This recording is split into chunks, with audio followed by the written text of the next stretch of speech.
broilers, come on in, come on in. Welcome to another great episode of Royal Black and Elite. I want to put hands up for everybody who sent me a happy birthday wishes. Thank you to everyone. I am just so honored that you all even thought about me on that day. And you all, we are reaching new heights on our way to 5,000. Stop playing. Black history, royal and elite Black history is extremely important. And as we look across the nation and Black history is more and more being taken out of the schools, we understand that it's very, very important for channels like this to not only survive, but to thrive. Thank you for picking up my book, Royal Black and Elite, and today's lecture is going to be very interesting. There were several major and minor slave rebellions, and today my lecture will cover notable slave rebellions that really led to the Civil War.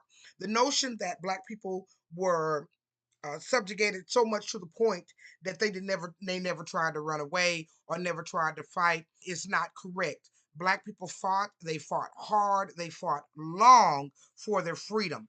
And these fights took place worldwide because slavery was worldwide. You had slavery in Spain, you had slavery in North America, you had slavery in Jamaica and in the islands. So it was slavery everywhere. And everywhere slavery was, there was a fight to be had.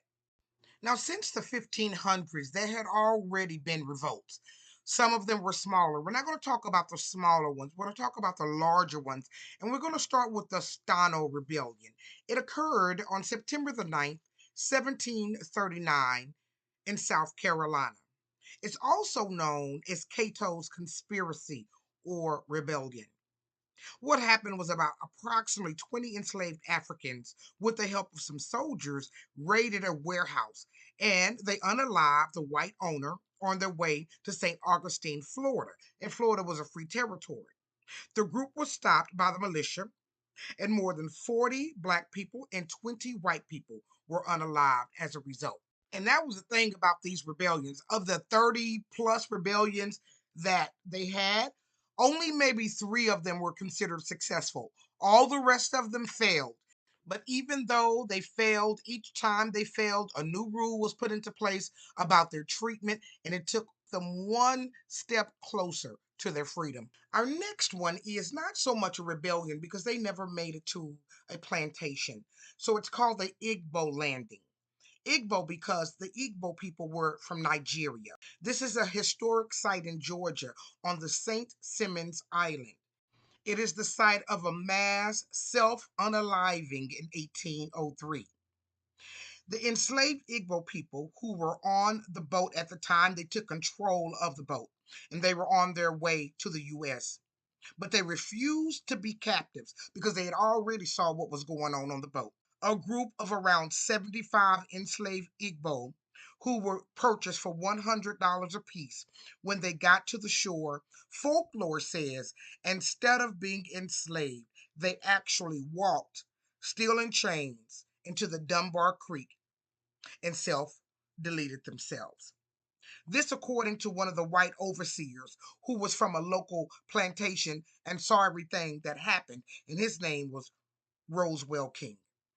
So the Igbo people, they never went into slavery. They took their stand and had their stand there at that landing. And this is a monument to them. I classify this one as a victory because they determined the outcome. Now we'll move to the New York slave revolt in New York on April the 6th, 1712. Now, this was in response to the treatment of the slaves and the limitations of the freedmen. And so, approximately 20 enslaved Africans set fire to a building near Broadway, armed with weapons. The revolt ended in the unaliving of over 20 people, and more restrictions were placed on the enslaved. So, like I said, they usually lost the rebellion, but they did fight. The conclusion sometime would be that the state would loosen the laws on the enslaved, and then sometime they would tighten the laws on the enslaved. But either way, the enslaved were fighting for their freedom. So let's move to our next one.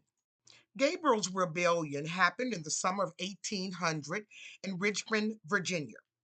Now, there was an enslaved blacksmith, and his name was Gabriel Posner. He planned a rebellion.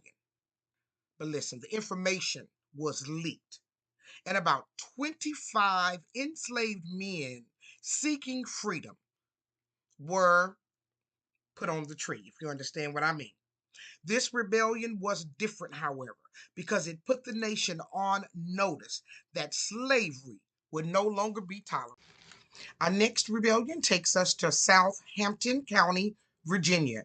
It happened in August of 1831 and is known as Nat Turner's Rebellion, but it's also known as Southampton Insurrection. Enslaved black people rose up and unalive approximately 51 white people in a fight for their freedom. The revolt was stopped in the following days. Oh, it was terrible. 130 blacks were unalived by militia and vigilante mobs. Another 56 black people were unalived without proof of their involvement.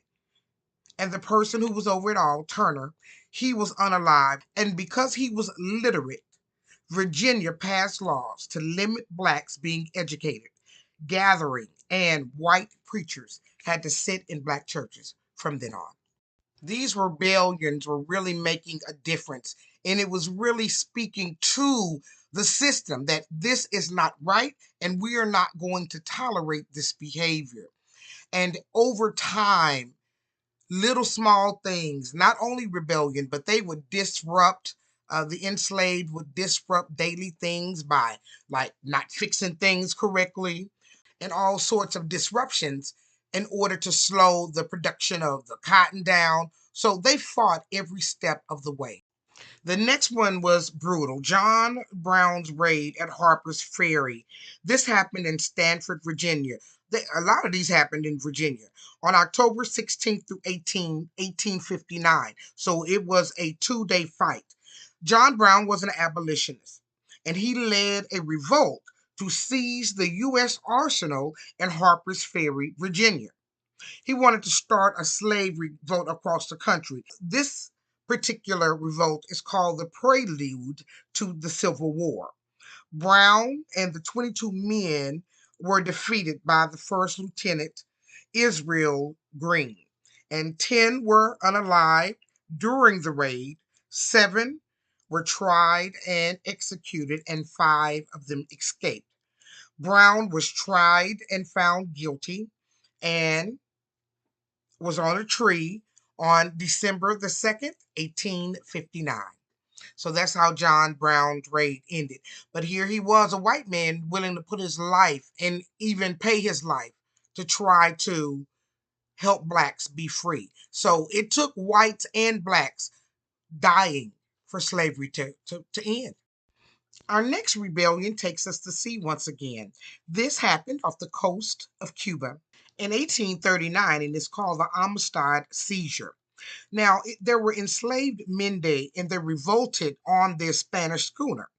It resulted in a court case, the U.S. versus the schooner Amistad. The result of that case was the U.S. Supreme Court determined that they were not property and they had the right to be returned to Africa, but they could not be returned on taxpayer dollar, even though taxpayer money wouldn't got them. So, with the help of supporters, 35 of the Africans returned to Sierra Leone. And that was the argument on the Amistad. So, they fought the people, they took over the boat, and they took the people to court. And that's when black people really started getting smart. Yes, they were fighting with weapons, and really they didn't have weapons. A lot of times they would be fighting with pitchforks and shovels, while the other people, the white people who were chasing them, and they had real weapons. And so many of them died for our freedom, braver than anything that you could ever imagine, coming to a country they never knew. And then even coming from different tribes, they didn't even speak the same language. So there was a language barrier, not only with the American person that they, just stole them, but even the African person who looked like them but didn't speak the same language because they weren't from the same regions of Africa. So black people did fight. If anybody ever tells you that they did not, they did. And they had allies in the fight. Other white people who also lost their lives in the rebellions. Why is this story important today? Because now Black people are not fighting their rights to be free. We have liberty. We are free. We control many of the levers of the government. We lost a big lever just recently. We can still have a seat at the table, however, but our fight is internal also. We have to turn back to family, finances, education, business ownership, crime, and safety, issues that really impact the Black community. So, with the same fervor that these rebellions were birthed in, has to be the same fervor that we care for our own community. I hope you learned a lot during today's lecture. I know, again, I normally talk about people, but we talked about a lot of people today. And we learned a lot about the fact that we did fight. And this struggle for freedom, many people lost their lives. So we should be grateful and thankful and continue our fight. Well, I thank you for joining me. I hope that you learned a lot. Be sure to check on another video, like, share, and subscribe. Be sure to comment, what do you think about these rebellions? And always, thank you for watching another great episode of Royal Black and Elite.